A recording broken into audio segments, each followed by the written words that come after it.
اور جیسا لباس پہنو گے ایسے اثرات پیدا ہوں گے. لباس کے اچھے اثرات بھی پیدا ہوتے ہیں، برے اثرات بھی پیدا ہوتے ہیں.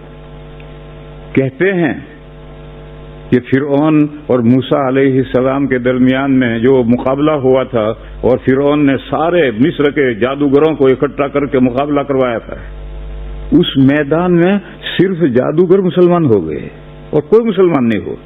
بنی اسرائیل تو مسلمان تھے ہی، فرعون اور قبطی ان میں سے کوئی مسلمان نہیں ہوا، صرف جادوگر مسلمان ہوئے. ایسا کیوں ہوا؟ کتابوں میں لکھا ہے کہ ایسا اس لیے ہوا کہ تمام جادوگر حضرت موسیٰ اور حضرت ہارون علیہم السلام جیسا لباس پہن کر آئے تھے، تو اس کی برکت سے ان کو ایمان مل گیا. تو لباس کے بھی اثرات پڑتے ہیں. یہ ان کا لباس پہن کر کیوں آئے تھے؟ ہاسپٹل میں جس کو داخل کرتے ہیں تو سارے کپڑے اتروا کر ہاسپٹل کے کپڑے پہنوا دیتے ہیں. یہ آج بھی قاعدہ ہے، ساری دنیا میں قاعدہ ہے کہ ہاسپٹل میں جو پہنچتا ہے تو کپڑے اتار کر کے ہاسپٹل کپڑے پہنو. خیر یہ تو انسانوں کا مسئلہ ہے. ایک مرتبہ لنکیشائر میں ہم سلوٹر ہاؤس دیکھنے گئے تو انہوں نے ہمیں وقت دیا تھا کہ 7:15 بجے آئیے ہو. تو ہم بولٹن سے گئے، برف پڑ رہی تھی اور سخت سردی تھی، ونٹر کا زمانہ تھا. ہم 6:45 بجے پہنچے تو سلوٹر ہاؤس بند ہے. میں نے اپنے ساتھیوں سے کہا بھائی تم نے کیسا وقت لیا ہے، یا تو کارخانہ کھلا ہی نہیں. تو ساتھیوں نے کہا کہ ابھی 7 بجے کھلے گا.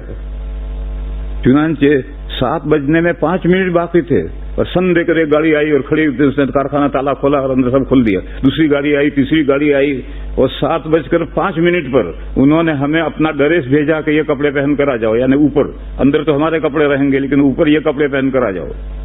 یعنی ان سلوٹر ہاؤس کا جو ڈریس ہے وہ ڈریس اندر سے بھیجا انہوں نے ہمارے سب کے لیے کہ یہ ڈریس پہن کر کے آؤ. تو میں نے ان سے پوچھا کہ بھئی ہمیں اندر جا کر کام تھوڑی کرنا ہے، نوکری تھوڑی کرنی ہے، ذبح تھوڑی کرنے ہیں، ہم تو دیکھنے کے لیے آئے ہیں، ہم یہ لباس کیوں پہنے ہیں؟ تو اس نے مجھے جواب دیا، بہت معقول جواب دیا. اس نے کہا کہ آپ اندر آئیں گے تو جانوروں میں بھی گھومیں گے، جہاں گھیٹے بکرے سب بندھے ہوئے ہیں سینکڑوں کی تعداد میں ہیں، ان میں بھی گھومیں گے. تو آپ کا لباس دیکھ کر ہمارے جانور ڈریں گے، بچکیں گے. اور ہمارے جیسا ہی لباس آپ نے پہن رکھا ہے تو جانوروں کو کوئی نئی بات معلوم نہیں ہوگی. تو بات سمجھ میں آیا کہ جو لباس کا بھی اثر پڑتا ہے. اگر ہم یہ لباس پہن جائیں گے تو گھیٹے بکرے تو ڈریں گے، اور ان کا لباس پہن کر جائیں گے تو نہیں ڈریں گے. ان مثالوں سے معلوم ہوا کہ لباس کا ظاہر کا بھی اثر پڑتا ہے، دوسروں پر بھی اثر پڑتا ہے، اپنی طبیعت پر بھی اثر پڑتا ہے. حضرت موسیٰ علیہ السلام اور حضرت ہارون علیہ السلام دونوں کا لباس پہن کر جادوگر آئے تھے، تو ان کی طبیعتوں پر یہ اثر پڑا کہ موسیٰ علیہ السلام جب لاٹھی ڈالی اور وہ لاٹھی ان کے جادوؤں کو کھا گئی تو سارے کے سارے سجدے میں گر پڑے اور ایمان لائے. تو خود اپنے طبیعت پر بھی اثر پڑتا ہے اور دوسروں پر، جانوروں پر بھی اثر پڑتا ہے، تو دوسرے انسانوں پر کیوں اثر نہیں پڑے گا؟ اس لیے میرے بھائیوں، اسلامی لباس پہن کر مسجد میں آیا کرو.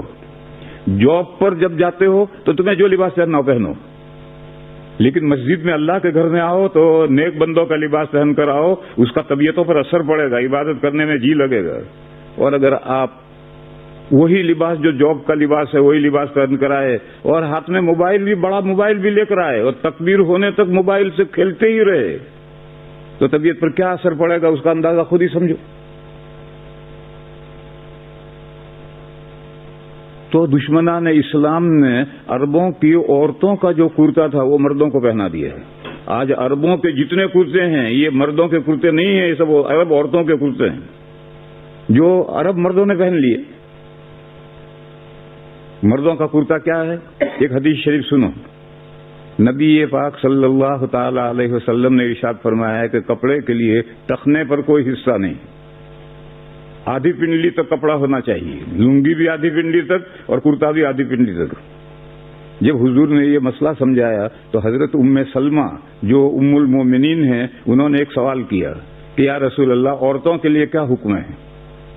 تو حضور نے فرمایا کہ عورتیں مردوں کے کرتے سے ایک بالشت کرتا نیچا رکھیں. تو ام سلمہ نے کہا کہ اس صورت میں تو عورتوں کے پیر نظر آئیں گے. تو حضور نے فرمایا پھر پیر نظر آئیں گے تو ایک ہاتھ نیچا رکھیں، اس سے زیادہ نیچا نہ رکھیں. یہ حدیث شریف ہے. اس سے اگر کوئی سمجھنا چاہے تو مردوں کا کرتا کہاں تک ہونا چاہیے کہ عورتوں کا کرتا اگر ایک بالی سے نیچا ہو جائے گا تو ان کے پیر نظر آئیں گے. آج عرب جو کرتے پہنتے ہیں، اب سوچو کہ وہ مردوں کے کرتے ہیں عورتوں کے کرتے ہیں؟ یہ تو عرب عورتوں کے کرتے ہیں. یہ دشمنان اسلام نے اس کو مردوں کے کرتے بنا دیے. اور جب عورتوں کی چوڑیاں مردوں کے ہاتھوں میں پہنا دو گے تو مردوں کے مزاج میں بزدلی آ ہی جائے گی. اب ہم لوگ حدیثیں تو جانتے نہیں ہیں. عرب جو کریں اسی کو ہم سنت سمجھتے ہیں کہ یہ کرتا جو ٹخنے تک ہے یہ سنت کا کرتا ہے. یہ سنت کرتا نہیں ہے، تو عرب عورتوں کا کرتا ہے.